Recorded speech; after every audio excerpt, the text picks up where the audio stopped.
Okay, this is part 2 of mitochondrial insights. We're going to talk about where do mitochondria come from, how do they relate to all life on Earth, and this is sort of foundational to understanding mitochondria, and it's aesthetically beautiful. So first of all, God created the sun and the earth. This painting by Michelangelo from 1509. The Gospel according to John, chapter 1, verses 1 through 5. In the beginning, the Word was God, and the Word was God. The Word was with God, and the Word was God. All things were made by Him, and without Him was not anything made. In Him was life, and He was the light of men. And the light shineth in the darkness. I like that line. And the light shineth in the darkness. Okay, we're going to get into mitochondria here. First of all, to distinguish, a bacteria is called a prokaryote. Pro in biology also means pre. Karyote means nut. Pre-nut, it means pre-nucleus. So a prokaryote is like a bacteria. A bacteria does not have a nucleus. It has a plasma membrane, or you can call it a cell membrane, and a cell wall. In between those is the periplasmic space. And the cytoplasm is where it runs most of its biochemistry cycles, like glycolysis, anaerobic glycolysis. Okay, now here is a eukaryote. Eu means true in biology, or Greek, and then karyote means not. True nut means it has a nucleus. So that's how we say that distinguishes eukaryotes. But for people who really know what's going on, the most important thing about eukaryotes is not the nucleus. The most important thing about it is that it has mitochondria. Mitochondria generate tons and tons of energy, and they are what makes multicellular life possible. And the mitochondria is the foundational thing of life. It is the center of it all, and it's a secret to much of health and disease that we're going to gradually get into in this series of lectures. Okay, now if you talk about the origin of life on Earth.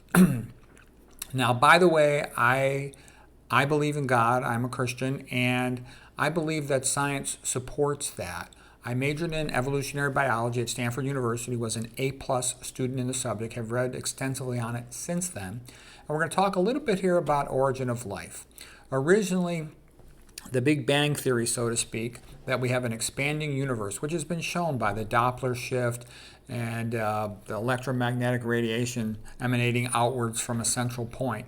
That's all consistent with what the science shows about the evolution of life, what the Hubble telescope had shown, okay? And it must have been very hot at the time of the origin of the universe, and it was too hot for life on Earth. So that implies a theistic God, that the God had to come back and create life. And he started out with these prokaryote bacteria-like cells, and eventually, and that's how it was for a long time, for over 1 billion years. Then cyanobacteria developed photosynthesis, and then you sort of got your first eukaryotes, okay? Eukaryotes means, like we just talked about, has mitochondria and a nucleus. And it wasn't until later that we got what we would consider the modern plants and animals, and the first humans, okay? Now, as far as the origin of the first humans, sort of atheistic Darwinism says that they likely evolved from a common ape ancestor. So what I think is that, like my ex-wife's family, they might have evolved from apes, but my family was created in the image of God. Now, here is a mitochondria, just a quick review. Outer membrane is called the outer mitochondrial membrane. That's equivalent to a bacterial cell wall. The intramembranous space is located in between the outer membrane and the inner membrane. The inner membrane of the mitochondria is this green. That's equivalent to a bacterial cell membrane.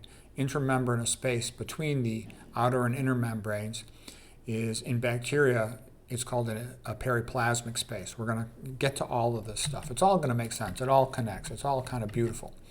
Now, the theory of how we got bacteria, it's mostly thought and accepted to be what is called endosymbiosis. This lady, Lynne Margulis, was a brilliant scientist, did a lot of her work in the 1960s, and she, other people had thought of endosymbiosis, decades and decades before her, but she sort of took a closer look at it and said, look, it makes sense that a bacteria originally, there was an independent anaerobic bacteria, the green thing here, and there was the purple thing here that was a mitochondria.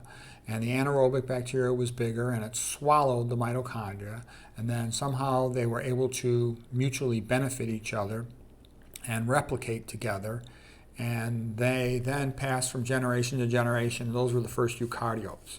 She said it makes sense that mitochondria was originally a bacteria because it's only about 1 micron in diameter, which is a typical size for bacteria. The way it reproduces, it sort of splits like by fission, and that's like how bacteria replicate. It has a circular chromosome like bacteria do. So she says obviously a mitochondria was a bacteria that was swallowed. It was an aerobic bacteria swallowed by an anaerobic bacteria. That's sort of the original theory of life on Earth, and also the idea that the first bacteria didn't come along until a long time later. The Earth had to cool off, so God had to come back to make the first bacteria, which implies a theistic God, that he didn't just create the Earth and forget about it. He cared enough to come back and create the bacteria. Then he cared enough to come back and create the eukaryotes. Then he cared enough to come back with the Cambrian expansion and create sort of the original complex multicellular life forms. And then he cared enough to come back and create humans later. Okay, that's, some thoughts on that, okay? So we're going to get, there's way more to the story. We're just warming up. Okay, now here's a very smart guy. This guy's name is Nick Lane. He's written 3 long books, all about mitochondria, and all of them are available on audiobooks. And he just keeps talking about mitochondria, and they're very enjoyable books. If you care about life on Earth and physiology, you can't learn enough about the mitochondria. They're very fun. I mean, don't get me wrong, you don't need to know that much about them. You just need to know what I'm going to tell you in my lectures here. But they are fascinating. And he's very bright. He writes clearly, thinks clearly, speaks clearly. So I like him, And who is he? He is an origin of life researcher, PhD from England. Okay, and then you're saying like, well, where the hell does he get the money to write these books about mitochondria and make them into audiobooks? Because normally, professors don't have much money. They're just begging for grants all the time. But atheistic Darwinism believes that Nick Lane might come up with something useful to support atheistic Darwinism as an explanation for the origin of life, so they give him a lot of funding. His theory is that life on Earth began underwater, like with underwater volcano-like smokers, and that the simplest first cell used a proton gradient to create life. And the reason I'm going through all that is the idea of a proton gradient is fundamental to life. It is fundamental to life. He believes it is the origin of life. That's how fundamental it is. I'm going to show in some of these next couple of slides why the general idea of a proton gradient, as used by mitochondria, as used by photosynthesis, as used by bacteria, and as he believes was the secret to the origin of life, is something you want to be aware of. Okay? Now, Nick Lane, here's some of his other books. And I read all of them. I listened to the audio version of all of them. I watched his lectures. I think he's real bright. I like him. He's smart. Okay, I do think his understanding of prebiotic chemistry is limited. I think James Tour is much smarter than him. Okay, if you watch James Tour's lectures, I've given links to those before, talking about the origin of life and the issues with chemical synthesis being chiral. Chiral means, there's right and left and antiomers, and you only want to make one in a biological system, but a non-biological system will tend to make both, and that's not that useful for life. Life is different than non-life chemistry. Chemistry of life is unique. Okay, so here's Nick Lane's book called Oxygen, the Molecule That Made the World. Here's his book called Transformer, which is really all about the Krebs cycle and how it can go backwards and forwards and do some other interesting things. Okay. Now here's just a little bit about a bacteria, because what I'm trying to get at by showing you bacteria is that this is fundamental to life. All of life is dependent on this right here. This is like, if you want to talk about, like let's say you were talking to God, how am I going to design life? God would say, well, you got to understand proton gradients. All right, and they're actually simple for our purposes. We're not going to go into all the details of them, but a bacteria, being like a little mitochondria, pumps protons into what we would call the intermembranous space. The bacteria calls it the periplasmic space. It causes this red membrane the cell membrane. It causes the outer thing to be the cell wall. Okay, the outer so-called membrane is the cell wall. The inner so-called membrane is the cell membrane. Okay, bacteria run on a proton pump, and Nick Lane described this, filling this thing up with protons being like a force field around the Star Trek Enterprise spaceship. Okay, and it's going to be used for all kinds of for energy and work in a bacteria. All right, so just know that a bacteria runs on a proton pump just like our mitochondria does. That's the key point from that. Now here's a bacteria, its outer protective layer. There is an outer membrane called the cell wall. There's a periplasmic space, okay? And then there's the plasma membrane. This is a gram-negative bacteria because it has LPS, lipopolysaccharide. That's something you need to know. Lipopolysaccharide comes from gram-negative bacteria, and this gets released when these bacteria die, and they go into the blood of humans if you have leaky gut, and they're a bacterial endotoxin. They cause all kinds of problems. We'll talk about that in other lectures, but you need to know that LPS is the endotoxin coming from gram-negative bacteria. It's very useful to know that. It is the prototype for endotoxins. A lot of research has been done on it. So this will be a gram-negative bacteria. It's called gram-negative based on its staining properties. Okay, it holds a red stain. So LPS is the gram-negative bacteria endotoxin. Okay, and you see this corresponds the outer membrane to the outer mitochondrial membrane. The periplasmic space corresponds to the intramembranous space in the mitochondria. The cell membrane corresponds to the plasma membrane. Well, actually, this corresponds to the intermitochondrial membrane of a mitochondria. Okay. Now, here's just a quick comparison. We talked about gram-negative bacteria having LPS, lipopolysaccharide, on their outer surface, and that is their endotoxin.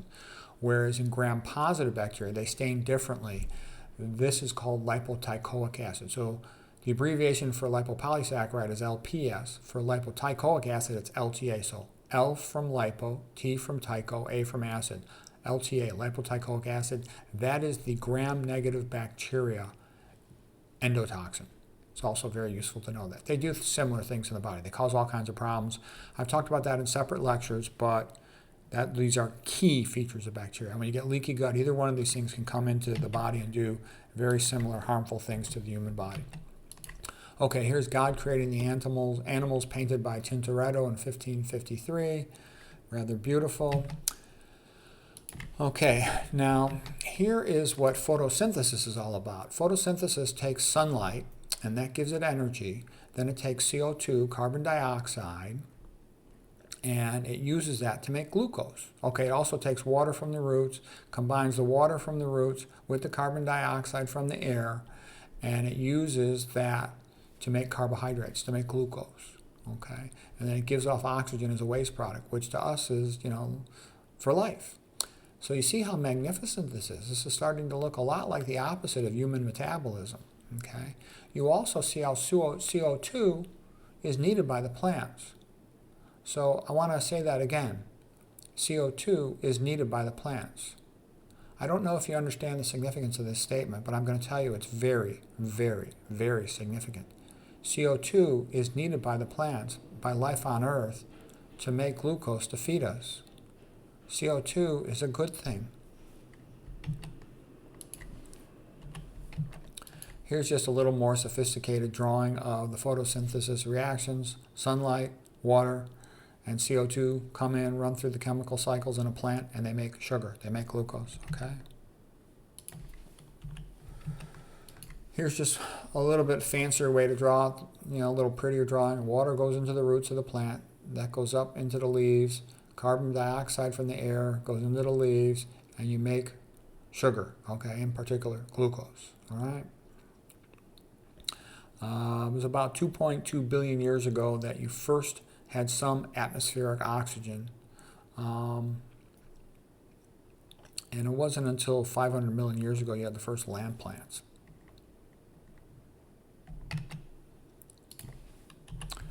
All right, now I just wanted to show you one quick picture of photosynthesis. You don't need to know any of this, except I just want you to see that it runs on a proton gradient.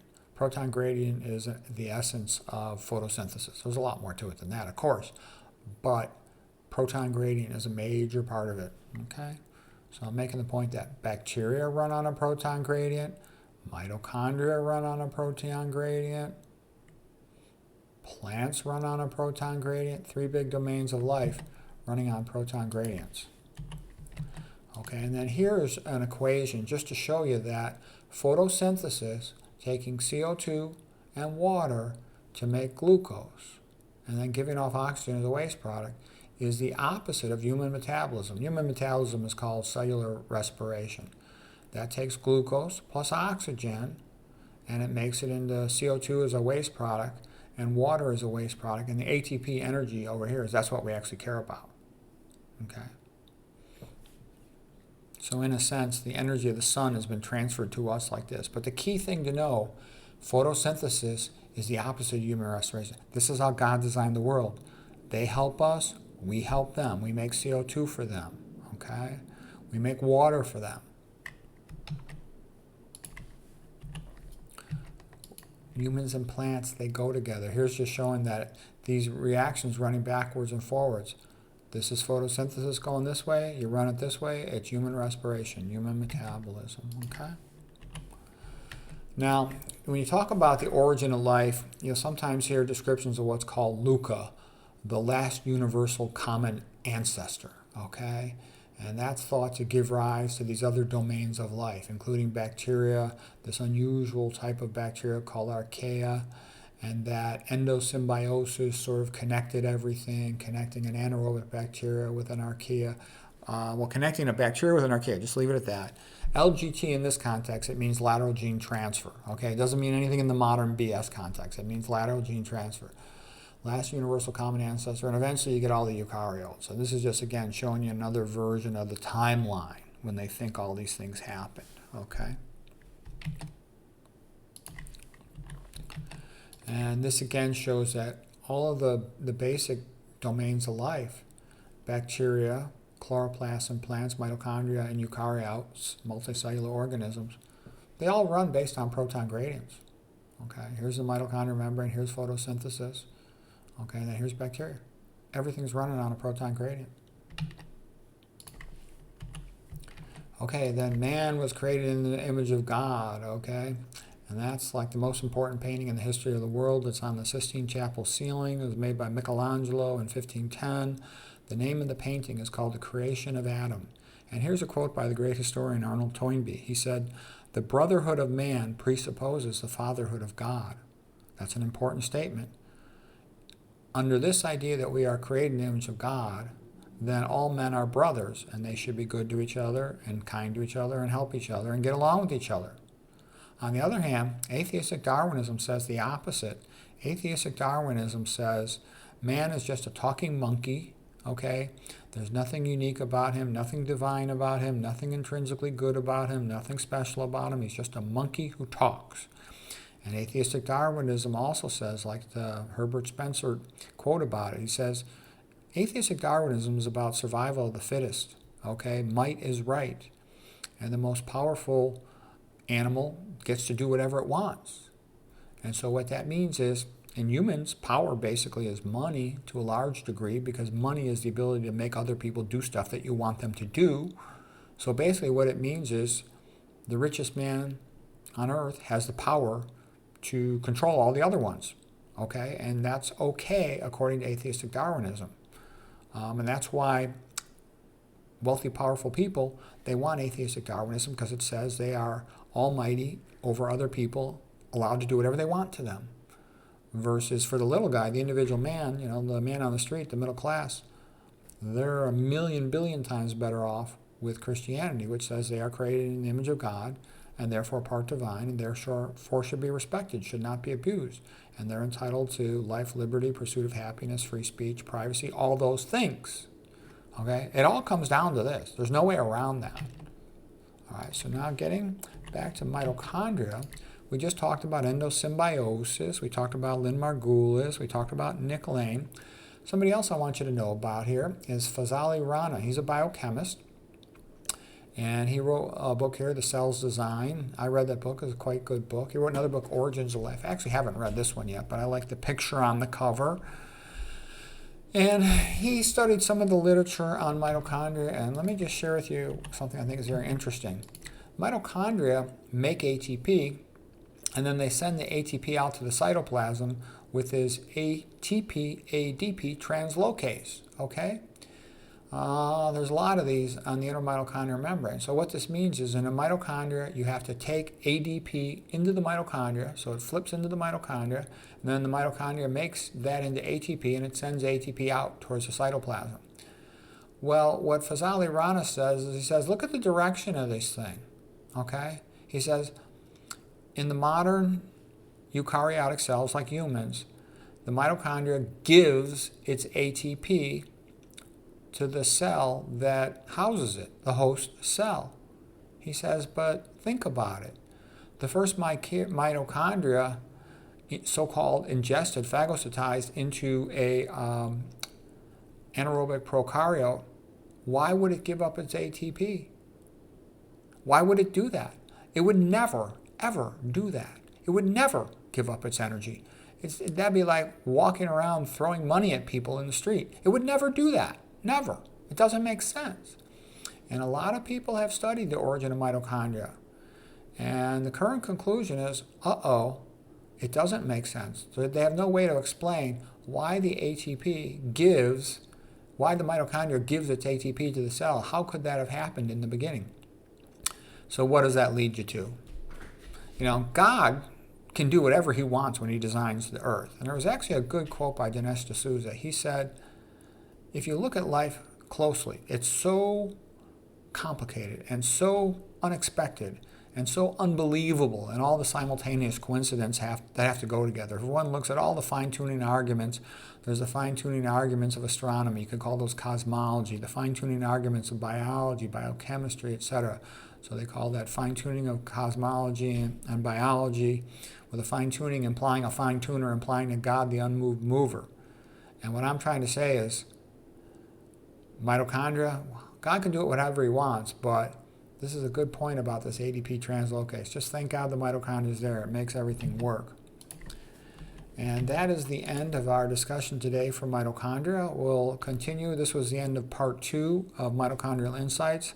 I got some other parts coming along. I just don't have time to do them today, but I'll get to them as soon as I can. There's some really interesting things about mitochondria that I've learned that they're fascinating and they're useful to know. All right, so that's it for today. Hope that was interesting.